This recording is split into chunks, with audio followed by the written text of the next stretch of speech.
All right, YouTube, how you doing? Welcome back to the channel. It is time for the NFC Championship game. In today's video, we're going to be diving into the Eagles and Commanders game. I'm going to give you my prediction on the side. I'll give you my prediction on the total. Talk about a couple player props. I have two as of right now that I'm liking within this game as well. But as always, guys, keep an eye down on the pinned comment of this video. That'll take you to all of my final plays so that I'm actually rolling with myself absolutely free down in the pinned comment. All right, YouTube, how you doing? Welcome back to the channel. I tell you guys I'm a dummy all the time. They don't suck. They've just been sucking. Get them down to -3 for more juice than Jose Canseco in his prime. Tell me you're new without telling me you're new. So don't go jumping down my throat in the comments, right? If you want to fade me, or if you do want to ride me, this still leaves a bad taste in my mouth, right?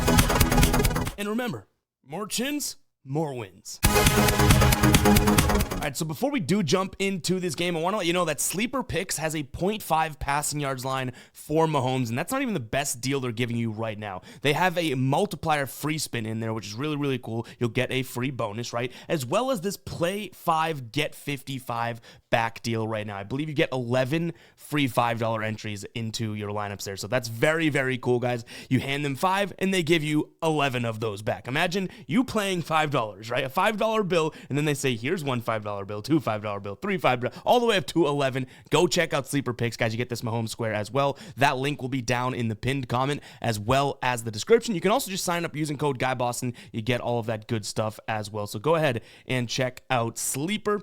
Let's dive into this game. Hit that like button, hit that subscribe button. Let's rock. We got the Eagles, who we'll talk about in just a second, but I've been partial to this season, right? But they're 6-point favorites at home.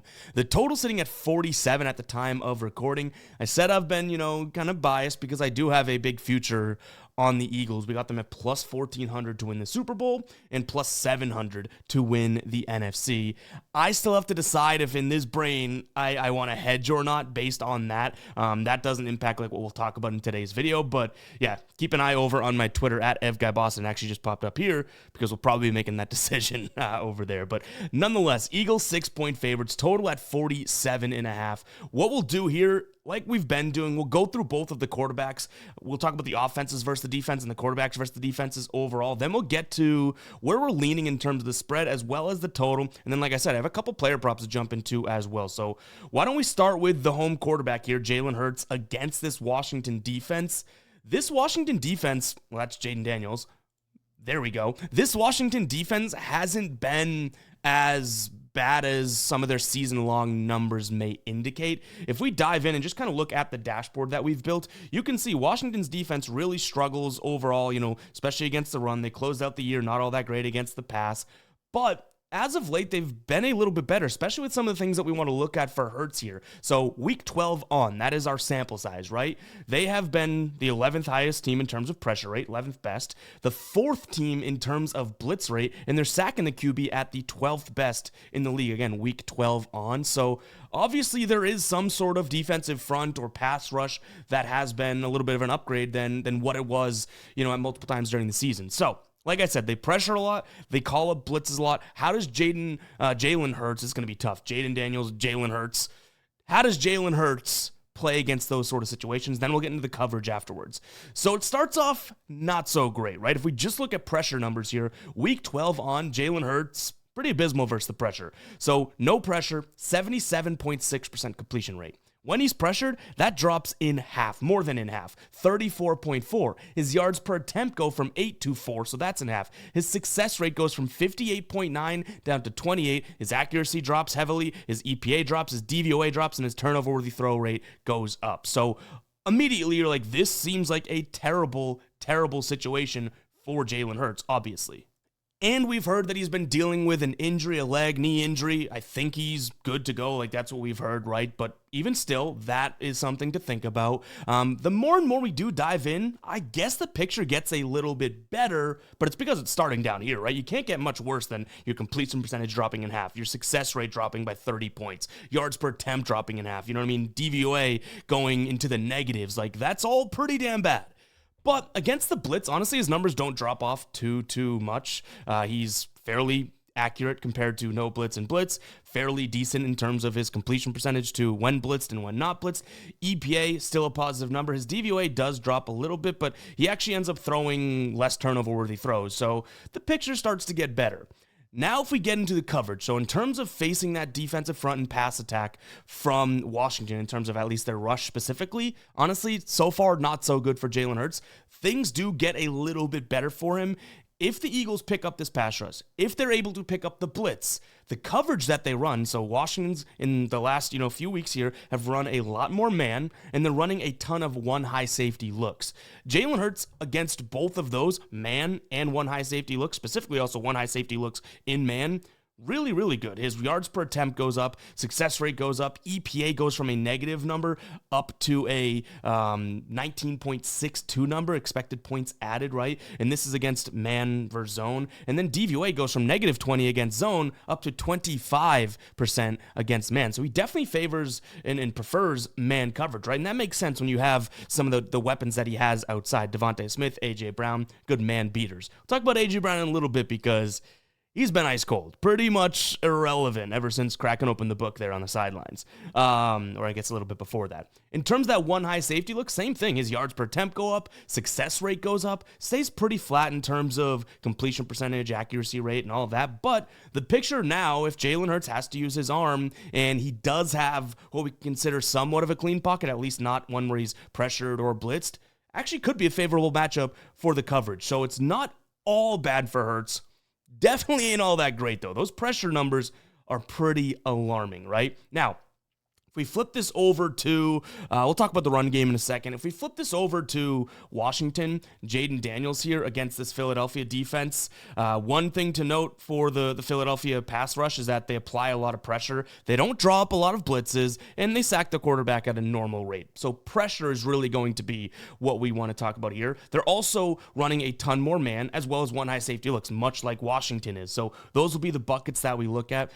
Jaden Daniels versus pressure, very similar to how we looked at, Jalen Hurts. Not as negative in terms of a drop-off, but there are some strong drop-offs here. 74.1% completion rate since week 12 with no pressure. Against pressure, 51%. Success rate goes from 51 to 43. Accuracy goes from over 80 to under 65.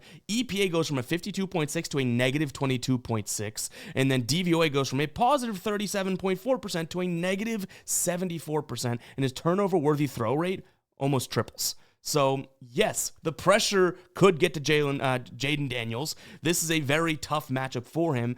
The one little caveat I want to throw in is that Tampa Bay pressures really well. And they even draw blitzes and stuff too, right? Like more than most teams. He looked okay in that game, right? He proved a lot of people wrong. So, sure, these are terrible, terrible pressure versus no pressure numbers, but maybe he can kind of rise in the face of adversity, right? The coverages is kind of where I get a little worried with Jaden Daniels if you are on Washington in this game. They run a lot of man, this Philadelphia defense, we talked about that, and like I said, one high safety looks. Against man, in the last 6 weeks, Daniels, versus man versus zone, right? Against zone, 83% completion rate. When you look at versus man coverage, 58%. His yards per attempt drops by 2 points. Success rate goes from 60% to 40%. Accuracy goes from 88.6, almost 90 in terms of accuracy percentage, right? An accuracy rate down to 68. EPA drops heavily. DVOA drops heavily. Turnover-worthy throw kind of stays the same. So right there, now we have two bad stories, right? When we're looking at Jalen Hurts, the pressure could be bad, but the coverage starts to look a little bit better. We're two buckets in here, pressure and man coverage, neither of which look all that great for Daniels.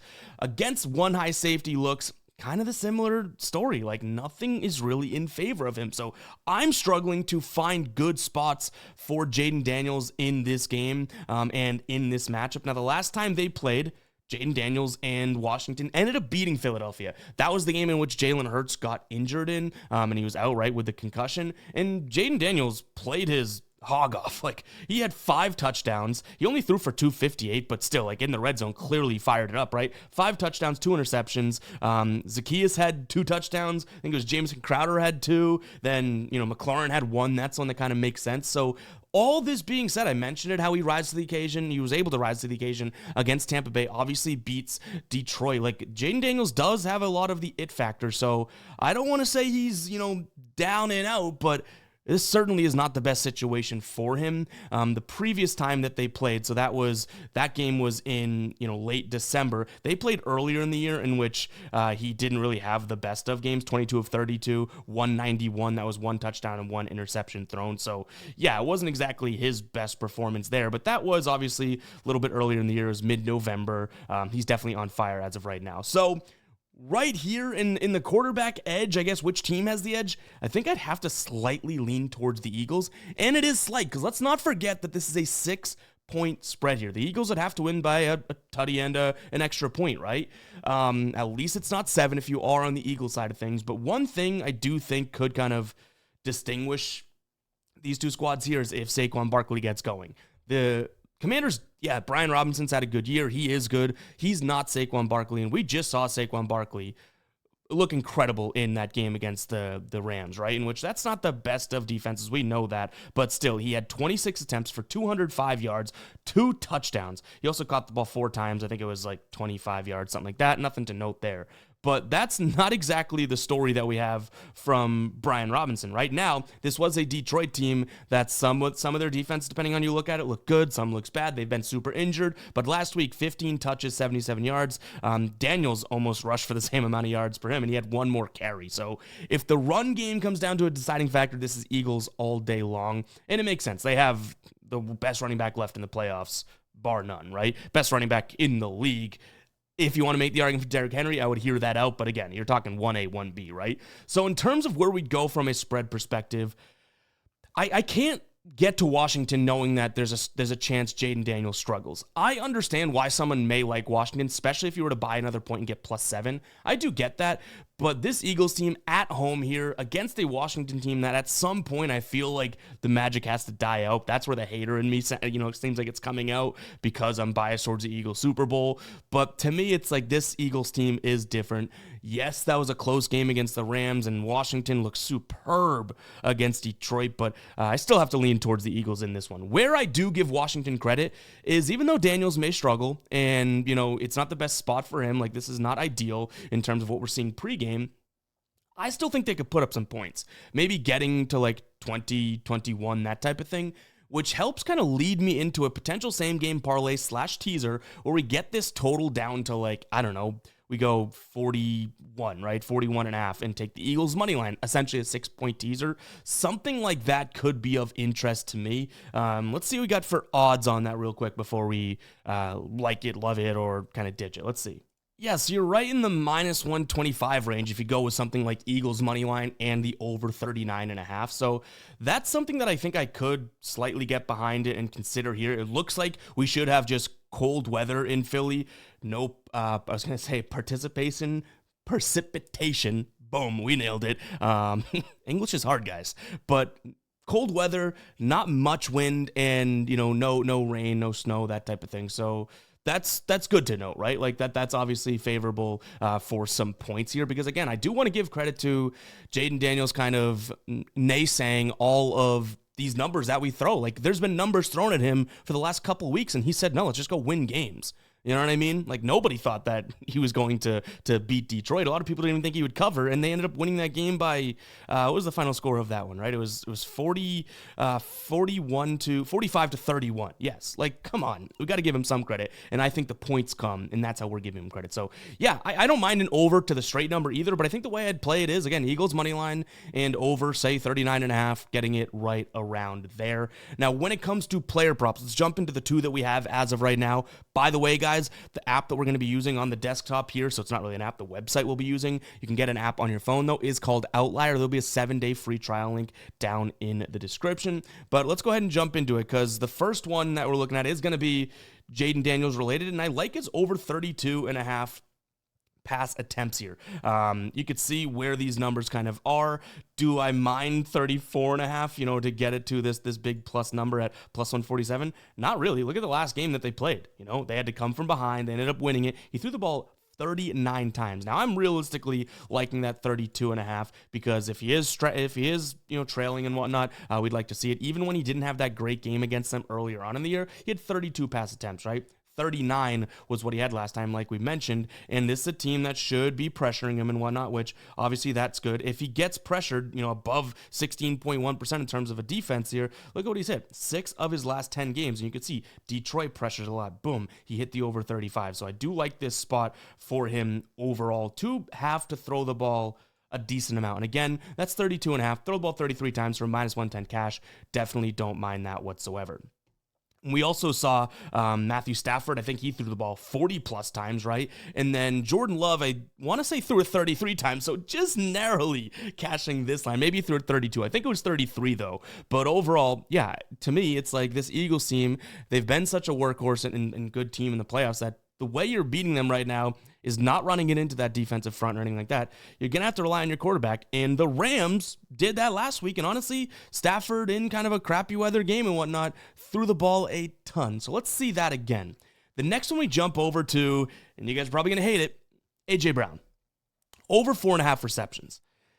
He's been doing quite literally nothing as of late, right? Like quite literally nothing. The targets haven't been there. The target share really hasn't been there. This is the guy that, leads the team in target share this season at 23.2%. He really hasn't had the biggest of target shares as of late, right? But why do I like him in this spot? Well, wide receiver 1 so far in the playoffs have been torching Washington. Mike Evans went off against Washington and Lattimore in that game. And then we saw Amon-Ra St. Brown have a fantastic game in that next game, right, in the divisional. So I do think wide receiver 1s, and whether or not you want to call A.J. Brown the wide receiver 1 not as of right now, sure, but at some point I think he has to click. And look at his last 4 games here against this Washington team. He's averaging 7.5 receptions per game. Yes, he hasn't really had the targets to get to something like that, but I really do think for the odds we're getting, he should be involved somewhat early on. And again, even using our dashboard here, you could see wide receiver 1s is where there's some struggle in terms of Washington's defense. So, yeah, A.J. Brown over 4.5 receptions. We took his receptions line last week, and we stunk it too.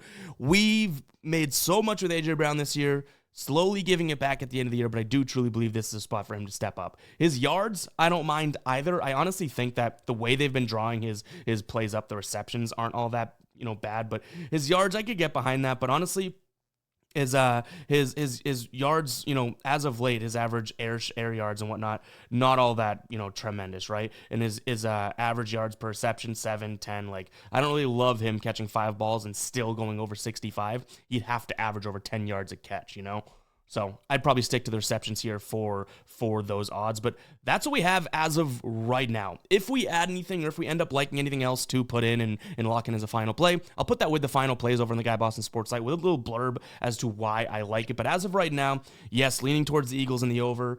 May do something to massage some numbers there to get them down to, money line and an over of a way lower number. Because I do want to give respect to Jaden Daniels and kind of the miracles he's been pulling off. Also like him to throw the ball, Jaden Daniels, right? 33 pass attempts, and we look good there. And then A.J. Brown over 4.5 receptions. Might be something that we get in early because for whatever reason, I got a feeling that line probably will stay at 4.5 but become a little bit more juiced by game time. But anyways, that's going to wrap it up for today's show. If you made it this far into the video, go ahead and comment 18. Let me know you made it this far. Let me know your favorite plays down below as well. There's tons of good stuff in the comment section of these videos, stuff that I wouldn't even think to uncover or look or open that box. So shout out to you guys that have been throwing out bangers in there all season long. But yeah, hit that like button, guys. Hit that subscribe button. Catch you guys in the next one, right? Peace out.